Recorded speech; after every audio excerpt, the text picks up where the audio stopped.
नमस्कार, स्वागत है आप सभी का। मैं हूं आपके साथ भावना शर्मा। गोवर्धन की पूजा की आप सबको बहुत बहुत शुभकामनाएं। गोवर्धन का पर्व का महत्व क्या है, क्या टाइमिंग रहेगा पूजा का, इस दिन क्यों अन्नकूट खाया जाता है, इन सभी चीज़ों के बारे में आपसे बात करूंगी। लेकिन सबसे पहले हम अगर मुहूर्त की बात कर लेते हैं तो इस बार जो गोवर्धन की पूजा है वो 15 नवंबर को रहेगी। जो मुहूर्त रहेगा इसका वो दोपहर में 3:15 बजे से लेकर के 5:24 तक का जो समय है ये पूजा के लिए शुभ समय रहेगा। इसके अलावा जो गोवर्धन का दिन होता है, देखिए हमारे हिंदू धर्म में जितने भी फेस्टिवल्स, जितने भी त्यौहार मनाए जाते हैं उसके पीछे एक ज़रूर साइंटिफिक लॉजिक छुपा हुआ है। इसीलिए आज की जनरेशन अगर समझे या उसे फॉलो करे तो ज़रूरी है ना कि उसके पीछे की बातों को भी समझे, उसके पीछे के फैक्ट्स को भी समझे कि क्यों हम ये त्यौहार मनाते हैं। अब गोवर्धन पूजा जो है वो खास तौर पे ये मैसेज देता है क्योंकि बिकॉज ऑफ सीजनल चेंज इस दिन अन्नकूट बनाया जाता है। 56 भोग, हम दोनों तरह से बात करेंगे, माइथोलॉजी में क्या कथा या क्या फैक्ट्स मिलते हैं, दूसरी चीज़ साइंटिफिक रीज़न क्या है। तो गोवर्धन वाले दिन जो अन्नकूट है वो बनाया जाता है। अन्नकूट का मतलब 56 भोग, 56 तरह की चीज़ों को मिला करके और आप अन्नकूट को तैयार करते हैं और वही अन्नकूट जो है वो सब लोगों में बांटा जाता है। कहते हैं कि इस प्रसाद को जितने लोगों में आप बांटेंगे उतना ही आपके जीवन में जो प्रॉस्पेरिटी है वो बढ़ेगी, उतना ही ज़्यादा फ्लरिश करेंगे। 2 रीजंस हैं इसके पीछे। पहली चीज़, अन्नकूट का जो ये जो 56 चीज़ों को मिला करके, 56 सब्जियों को मिला करके बनाया जाता है क्योंकि सीजनल चेंज चल रहा होता है। दीपावली का जो समय है आप देखेंगे बहुत ज़्यादा इन्फेक्शंस जो हैं पीक पर रहते हैं। इस दौरान ज़्यादा लोग प्रोन हो जाते हैं किसी भी तरीके के इन्फेक्शन के लिए। इसीलिए अलग अलग सीजनल चीज़ों को, सब्जियों को मिला करके, जस्ट बिकॉज आपको सारे वाइटामिन्स, सारे मिनरल्स, सारे प्रोटीन्स जो हैं वो आपको मिल जाएं ताकि आप इम्यून हो जाएं हर तरह के इन्फेक्शन से, आपका बचाव हो हर तरह के इन्फेक्शन से। इसीलिए 56 तरह की सब्जियों को इकट्ठा करके उसका एक अन्नकूट तैयार किया जाता है। दूसरी बात, क्यों हर जगह बांटा जाता है या क्यों प्रसाद ज़्यादा से ज़्यादा लोगों में दिया जाता है, क्योंकि ये एक तरीके के मैसेज देता है आपस में शेयरिंग की भावना को, आपस में एक तरीके से डिस्ट्रीब्यूशन जो है वो आप करते हैं, तो एक तरह का शेयरिंग वाला मैसेज जो है वो जाता है कम्युनिटी में।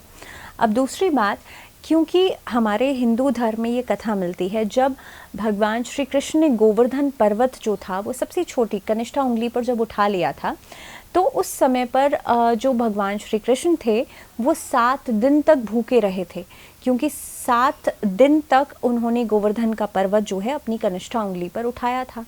अब भगवान श्री कृष्ण जो थे उस अवस्था में वो एक दिन में 8 बार भोजन किया करते थे।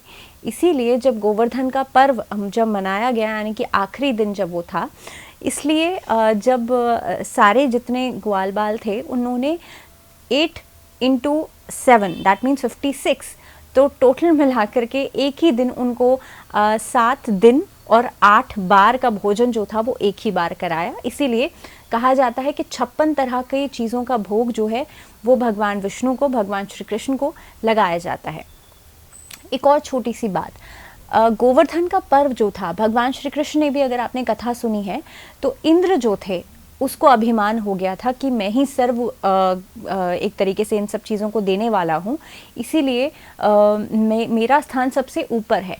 और उसी अभिमान को तोड़ने के लिए भगवान श्री कृष्ण ने सभी ग्वालों को ये मैसेज दिया था कि जो तुम्हारी पालन पोषण करता है, यानी कि जो गोवर्धन पर्वत है जहाँ से तुम्हें सारी चीज़ें मिलती हैं, तो इंद्र की पूजा करने के बजाय तुम गोवर्धन की पूजा करो। और यही मैसेज जो है वो गोवर्धन पर्वत वाले दिन हमें समझना चाहिए कि हमारे आसपास की जो सराउंडिंग्स है, दैट मीन्स आसपास के पेड़ पौधे, ग्रीनरी, ये सभी चीज़ें जो नेचर है बेसिकली, इन्हीं सब चीज़ों को हमें थैंक यू कहना चाहिए। तो एक थैंक्स गिविंग का मैसेज जो है वो गोवर्धन का पर्व हमें देता है। इसीलिए गोवर्धन के दिन आपको कोशिश करनी चाहिए आप वृक्षारोपण ज़रूर करें। पौधे तोड़े नहीं, लेकिन पौधे लगाएं ज़रूर अपने आसपास। कोशिश करें आप किसी धार्मिक स्थल पर पौधा ज़रूर लगाएं। इस दिन शेयरिंग की भावना का मैसेज आपको मिलता है, तो इसलिए प्रसाद बना करके ज़्यादा से ज़्यादा लोगों में, नीडी लोगों में आप प्रसाद जो है वो ज़रूर बांटें। गोबर का जो गोवर्धन है वो बनाया जाता है घर के आंगन में और उसकी पूजा की जाती है, उसकी परिक्रमा की जाती है, खीलें जो हैं वो बिखेरी जाती हैं। और खीलों का मैसेज ये होता है, जब खीलें जो है चावल को रिप्रेजेंट करती हैं, चावल जब बहुत ज़्यादा फूल जाता है ना तो वो खील बन जाती है। और जब आप खीलें बिखेरते हैं तो इसका मतलब ये है कि आप अपने घर के आंगन में, क्योंकि आपके घर के आंगन में जब खीलें बिखरती हैं that means prosperity, that means growth. तो इसीलिए खीलों से को गिरा करके परिक्रमा के दौरान आप गोवर्धन की परिक्रमा करते हैं 8 बार, और इसी से आपकी पूजा जो है वो संपन्न होती है। भगवान श्री कृष्ण की आरती, भगवान विष्णु की आरती ज़रूर करनी चाहिए इस दिन। जो मुहूर्त मैंने आपको बताया है इस समय पर आप पूजा ज़रूर करें।